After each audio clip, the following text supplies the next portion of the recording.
হে guys, আমি Swarnank and welcome to the new episode of my channel. তো এখন আমি এই ভিডিওতে কিছু আপডেট নিয়ে কথা বলবো। তো প্রথম আপডেট দিব হচ্ছে দেবারা সিনেমার বক্স অফিস কালেকশনকে নিয়ে। তো প্রথম দিনের বক্স অফিস কালেকশন আমি আগের দিনে জানিয়েছিলাম যেটাতে পুরো ঘাপলা রয়েছে। তো দ্বিতীয় দিনে যে কালেকশনটা তারা জানিয়েছে সেটা ঠিকঠাক আমার মনে হচ্ছে।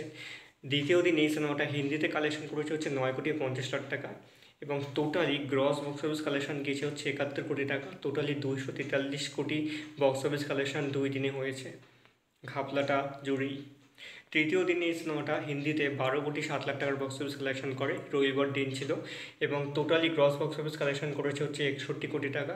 টোটালি 3 দিনে 300 কোটির বক্স অফিস কালেকশন পার করেছে। 304 কোটির বক্স অফিস কালেকশন 3 দিনে হয়েছে।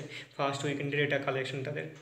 এটা আসলে হচ্ছে প্রথম আপডেট। দ্বিতীয় আপডেট হচ্ছে উইন্ডোজের পুজোতে এবারকার থ্রিলার রিলিজ করছে বহুরূপী, যেটা ট্রেলার আসছে কালকে, এবং 8ই অক্টোবর সিনেমাটা রিলিজ করছে।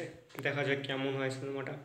এটা আসলে হচ্ছে দ্বিতীয় আপডেট। থার্ড আপডেট হচ্ছে মহিষাসুরমর্দিনী সিরিজের যে পোস্টারটা রিলিজ করছে, যেটা 2ই অক্টোবর ভোর 4টার সময় স্ট্রিমিং করবে। সেটা অরিন্দম মল্লিকানাথ এটা হচ্ছে ডিরেক্ট করেছে সিরিজটা, এবং এই সিরিজটার যে পোস্টারটা রিলিজ করা হয়েছে কিছুদিন আগে সেটা আমার বেশ ঠিকঠাক মনে হয়েছে। দেখা যাক, পোস্টারটা দেখে তো মোটামুটি বেশ লাগছে। এখন পুরো সিরিজটা কেমন করেছে সেটা এখন দেখার। তো এই ছিল আজকের আপডেট। কেমন লাগলো অবশ্যই কমেন্ট করে জানিও। ভালো লাগে থাকলে চ্যানেলটিকে সাবস্ক্রাইব করে দিও।